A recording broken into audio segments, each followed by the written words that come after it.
In this video, I'm going to give you an introduction to the public domain and just give you a brief outline of how you can use public domain works to create your own work from that.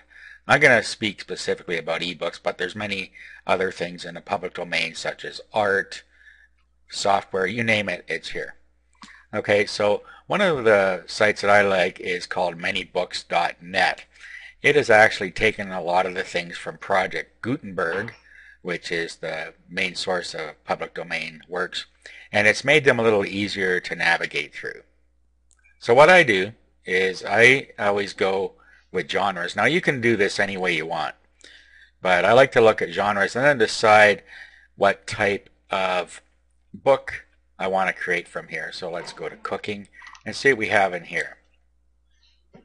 Okay, so you can look through these until you find something that looks interesting to you and that you might want to create a product from. Okay, so let's say we were going to create a vegetarian cookbook. So you go into the product here and you get some information here. Up top you have the original author, the date it was published, language it's published. You see how long it is here. This is a number of words, a number of pages, location. Of course, the genre we already know, how many times it's been downloaded, when it was added to this site, and the ManyBooks.net number, and the source gutenberg.org. And then down here we have some excerpts. So it just shows you some of what's in here. Now what you want to do is you're going to want to download it. Now there's a lot of different formats that you can download it in here, and it depends what you're going to use to edit it. I don't suggest you bring it down in PDF, because PDF is really a readable format, not a writable format.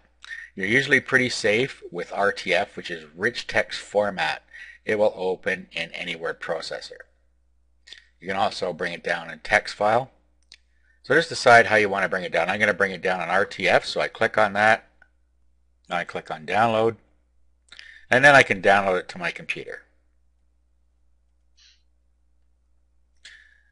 Okay, then I can go ahead and open that. Okay, I just opened it in WordPad here.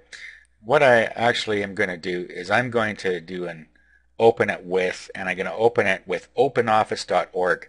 If you don't have a word processor that will create PDF files for you, you can download for free a program called OpenOffice. Just go to openoffice.org and download it, and then open it with the writer. So I'm just going to open this with OpenOffice. Okay, so I'll select openoffice.org here. I'll open it up. Okay, and we have more robust features in here. Okay, so there's some stuff in here. Now, what you're going to want to do, first of all, is rearrange the book. As you can see here, this is a real jumble here. So you'd have to go in and really fix up any text errors and reformat it. Now in this case, I noticed that when I opened it with WordPad, it's actually formatted correctly. So what you might want to do is just save it in WordPad and then reopen it. So what we'll do here is we'll just save as, and then we'll just give it a different title here. So let's call it Cookbook.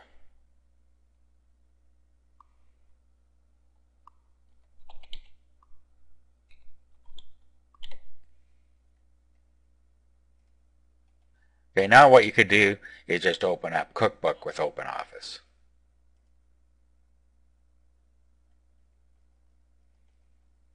Okay, and as you can see, it has straightened out the formatting for us.